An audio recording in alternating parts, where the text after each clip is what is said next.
Bonjour à toute la communauté libre et riche et bienvenue pour une nouvelle vidéo. Aujourd'hui, nous allons parler d'un homme célèbre que les USA ont mis en effigie sur leur billet de 100$ afin de lui rendre hommage, je veux nommer Benjamin Franklin. Ces piles de billets symbolisent cette capacité à faire fortune que possède tout être humain qui veut s'en donner les moyens. Ils symbolisent l'homme né pauvre et qui a fait fortune, car en effet, rien en apparence ne prédestinait cet homme à une si brillante réussite. En 1706, à Boston, dernier né d'une fratrie de 17 enfants, au sein d'une famille modeste, marquée par une atmosphère puritaine et conformiste, vivant de la fabrication de chandelles et de savons, il est le fils d'un immigré anglais, Josiah Franklin. D'abord imprimeur, puis éditeur, écrivain, naturaliste, inventeur et homme politique américain, Benjamin Franklin est l'un des personnages les plus célèbres de l'histoire américaine. Nous allons donc aujourd'hui nous intéresser à son livre intitulé Le chemin de la fortune, basé sur des conseils de vie et sur une recherche constante d'amélioration de soi. Un livre publié il y a plus de 200 ans, mais toujours d'actualité, avec des lignes directrices pour réussir sa vie et apprendre à économiser, investir et dépenser intelligemment. Voici donc une vidéo indispensable afin d'améliorer ton éducation financière, donc n'hésite pas à donner un like et la partager afin de devenir libre et riche. Donc c'est parti. Depuis son plus jeune âge, Benjamin Franklin voulait devenir entrepreneur. En 1726, alors qu'il n'a que 20 ans, il possède déjà sa propre imprimerie et 3 ans plus tard, il est à la tête de son propre journal, The Pennsylvania Gazette. Prouvant par là sa détermination à vouloir réussir, il n'a pas hésité à suivre une ligne directive basée à partir de 4 principaux conseils. Le premier est de rester optimiste. Benjamin Franklin avait pour habitude de dire que beaucoup de personnes meurent à 25 ans et ne sont pas enterrées avant l'âge de 75 ans. Cette phrase fait référence au fait que, à mesure que nous vieillissons, nous perdons la capacité de rêver, de nous fixer des objectifs, et c'est bien évidemment une erreur. Le fait de se fixer de nouveaux objectifs tout au long de sa vie nous permet de nous améliorer, autant personnellement que professionnellement. Le deuxième est le fait d'avoir une bonne préparation, une bonne formation. Il vaut mieux être prêt pour un business, une affaire qui ne verra peut-être jamais le jour, plutôt que de ne pas pouvoir tirer profit d'une situation parce que nous ne sommes pas préparés. Les connaissances, la préparation, la formation ne sont jamais de trop. Il faut donc être toujours bien préparé pour tirer parti de ces opportunités qui ne passent que très peu de fois dans nos vies. Le point suivant est de faire un bon usage du temps. Benjamin Franklin disait que si tu aimes la vie, alors ne gaspille pas ton temps car il est l'essence de la vie. Aussi, tire pleinement parti de chaque jour car comme on dit, le temps c'est de l'argent, le temps vaut de l'or. Et il est même plus précieux que l'or. Enfin, le dernier et 4e conseil concerne les erreurs. Il ne faut pas avoir peur d'en faire ni craindre les échecs. Tu dois être conscient que pour atteindre tes objectifs, pour réussir, tu vas forcément commettre des erreurs, c'est un apprentissage logique. La clé du succès est de savoir les reconnaître et de ne pas se décourager afin d'avoir assez de force pour continuer à progresser vers tes objectifs financiers. Ces 4 conseils essentiels sont ceux qui ont conduit Benjamin Franklin à non seulement inventer le paratonnerre, mais aussi les verres correcteurs, les nageoires de plongée, l'humidificateur ou encore le compteur kilométrique et bien d'autres inventions. Comme tu peux le voir, Benjamin Franklin était un vrai entrepreneur. Ce qui a contribué avant tout à la réussite de Benjamin Franklin est qu'il était un fervent ennemi des dettes et il avait une tolérance zéro. Aussi, il répétait sans cesse qu'il est préférable d'aller se coucher sans dîner que de se lever endetté. Ce message, transmis il y a plus de 2 siècles, reste pourtant une évidence à l'heure actuelle. Nombreuses personnes aujourd'hui connaissent, malheureusement, le pouvoir destructeur de la dette dite toxique, issue des cartes de crédit, problème abordé lors d'une précédente vidéo, que tu peux retrouver en cliquant sur l'icône qui apparaît ici en haut à droite de l'écran. Benjamin Franklin avait pour habitude de dire que, si tu achètes ce qui est superflu pour toi, tu ne tarderas pas à devoir vendre ce dont tu as le plus besoin. Aussi, pour ne pas vivre de telles situations dramatiques, il nous donne 4 bonnes raisons pour nous dissuader d'y basculer. La première raison est que les revenus sont éphémères alors que les dépenses, en revanche, ne le sont pas. Pour exemple, si tu t'endettes pour acquérir un véhicule qui est au-dessus de tes moyens, alors d'un côté tu t'endettes pour obtenir la voiture et de l'autre tes dépenses augmentent conjointement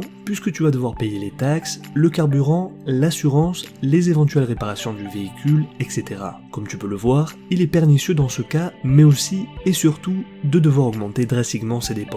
La solution étant d'épargner l'argent nécessaire et revoir tes prétentions à la baisse, surtout si tu n'en as pas les moyens, et ce, afin d'atteindre la liberté financière. Benjamin Franklin disait qu'il est plus facile de construire 2 cheminées que d'en garder une seule allumée, sous-entendant par là qu'il faut acheter le bois pour l'alimenter, ramonage et frais de fonctionnement. En règle générale, les gens omettent d'inclure les frais supplémentaires et incompressibles relatifs à l'achat de base.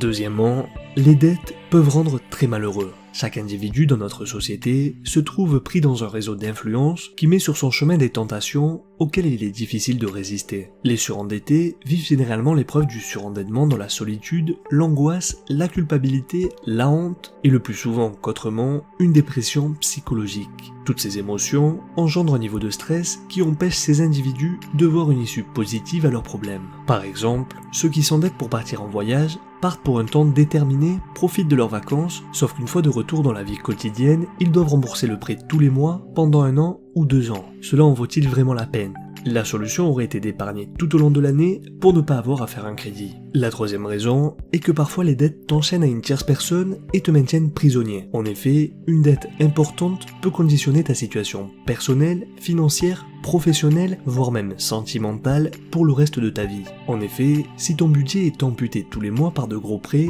tu seras condamné à être esclave de ton travail et de ton patron. Situation d'autant plus détestable que tu te retrouves dans une situation précaire, puisque si tu perds ton emploi, tu ne pourras survivre que quelques jours sans percevoir de salaire, comme nous l'avions vu dans notre toute première vidéo, que tu peux retrouver ici en cliquant sur l'icône qui apparaît en haut à droite de l'écran. De plus, tu devras renoncer à de nombreuses activités et loisirs, puisqu'il te faudra avant tout rembourser ton emprunt. Donc épargner au moins 10% de tes revenus mensuellement, comme nous le conseillons, va devenir impossible. Scénario catastrophe, l'isolement social et familial peut t'amener à des situations telles que l'alcool, drogue, disputes dans le couple, et tu pourrais même devoir finir tes jours avec une personne avec laquelle tu ne partages plus de sentiments, car tu sais pertinemment que sans vos 2 salaires, tu ne pourrais pas assumer les mensualités de remboursement, car tu as des enfants, une famille. Donc un prêt hypothécaire, dans certains cas, une dette toxique, sont au final une manière de céder une partie de sa liberté et sa potentielle indépendance financière. Benjamin Franklin dit qu'il faut donc faire très attention avant de contracter des crédits et y réfléchir longuement. La dernière raison est le fait que d'être endetté peut te faire basculer dans un cercle vicieux, débouchant même sur des problèmes juridiques ou pire, la prison. En France, en principe, la situation de surendettement des particuliers n'est pas passible d'emprisonnement, néanmoins, les conséquences découlant de cette circonstance peuvent te faire agir de manière répréhensible pénalement parlant, étant donné que tu es incapable d'assumer tes obligations financières, en plus de risquer de te faire expulser en cas de non-paiement des loyers. Pour Benjamin Franklin, la notion de génie n'existait pas. Elle était l'artifice de l'aristocratie pour laisser croire au peuple qu'il était d'une médiocrité immuable. Il pensait que la grandeur d'un homme provenait de ses vertus et que celles-ci se travaillaient sans être initialement acquises. Donc tout le monde peut en devenir un. Aussi, voici ces 13 précieux conseils qu'il a élaborés et mis en pratique tôt dans sa jeunesse pour l'aider à devenir meilleur, et selon lui, chaque personne devrait les appliquer afin de réussir non seulement au niveau personnel, mais aussi professionnel. Le premier conseil concerne la tempérance, la modération, la frugalité. Que ce soit au niveau alimentaire, ne vis pas pour boire et manger, mais mange et bois pour vivre, disait-il, et surtout, n'abuse pas de l'alcool, qu'au niveau pécunier, il ne faut pas dépenser inutilement son argent dans l'achat de futilités. Numéro 2, le silence. Parle seulement de ce qui peut être utile pour toi ou pour les autres et élimine de ta vie les conversations ainsi que les personnes superflues. Critiquer les autres, les commérages, etc. sont inutiles. La troisième vertu est l'organisation. Comme nous l'avions vu dans une précédente vidéo, que tu peux retrouver en cliquant sur l'icône en haut à droite de l'écran, il est important que chaque chose soit à sa place. De la même manière que tu dois organiser des affaires matérielles, tu dois également organiser ton temps et ton emploi du temps. Pour être en phase avec ta vie, celle-ci doit être agencée de manière harmonieuse et prendre du temps pour tout. La famille, les amis, ta compagne ou compagnon et les hobbies. Numéro 4, la résolution. Tu dois être résolu, être prêt à faire ce que tu te proposes de faire. Autrement dit, Benjamin Franklin nous parle indirectement de la procrastination. Ne repousse pas à demain ce que tu peux faire le jour même. Ainsi, tu résoudras plus rapidement tes problèmes, ce qui entre en corrélation avec la vertu de l'organisation dont nous venons de parler. Donc tiens tes résolutions sans défaillance. Cinquième vertu, économie, épargne. Comme nous n'avons de cesse de répéter sur la chaîne, il faut éliminer les dépenses superflues. Cela ne t'empêche pas de te faire plaisir ou à ce que tu aimes, mais tes dépenses doivent être calculées au plus juste, sans excès, mais plutôt dépenser de l'argent dans des choses utiles. Donc pas de gaspillage et pas d'achat compulsif, et ce qui va t'aider à atteindre la liberté financière. Le problème est que certains pensent que si les personnes qui réussissent ont des objets de valeur, alors les acheter et essayer de leur ressembler les feront réussir eux aussi. Bien évidemment, cela ne fonctionne pas de cette manière. Le succès, l'accumulation de capital et l'enrichissement est une conséquence. C'est la conséquence de sacrifices, d'apprentissage, de formation, d'une vision sur le futur et la manière d'investir. Le but est de devenir riche et non pas le paraître. Sixième point, le travail.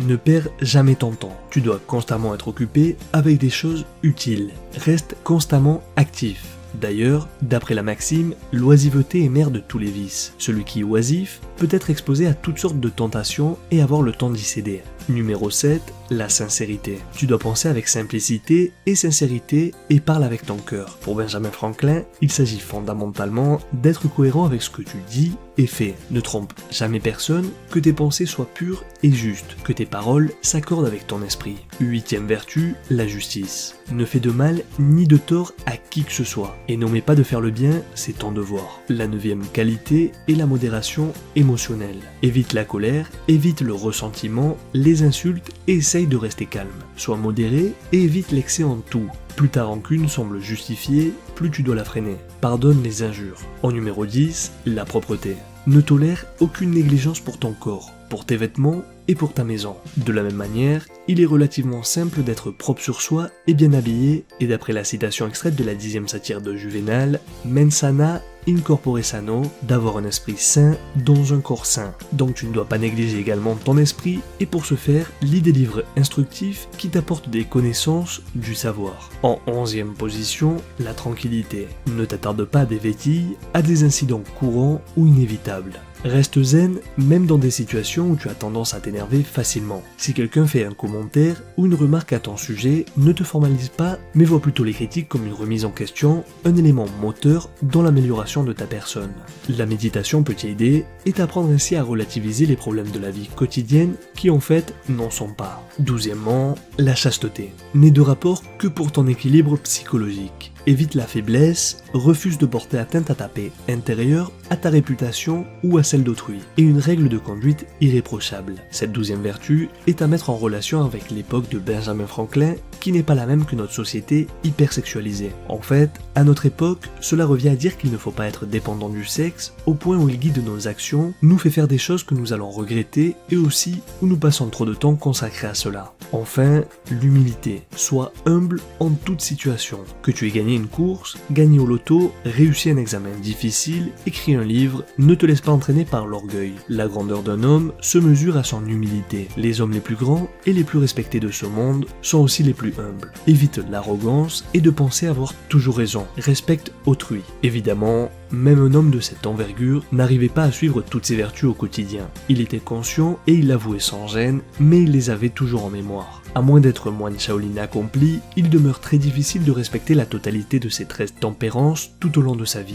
Toutefois, l'important est de les garder en tête et de les pratiquer au maximum. Il est inutile de chercher la perfection, ne te blâme pas parce que tu as dérogé à l'une des vertus. Comme tu l'auras compris, il s'agit ici de bon sens et de conseils à appliquer chaque jour à son rythme. Pour commencer, essaye de mettre en application celui ou ceux qui te paraissent le plus proche de tes aspirations pour aller vers le moins évident pour toi. Tu en retireras de la satisfaction à réussir là où tu ne pensais pas. Aussi, ces 13 préceptes ont pour vocation de t'aider à t'améliorer au quotidien dans le but de changer ta vie positivement.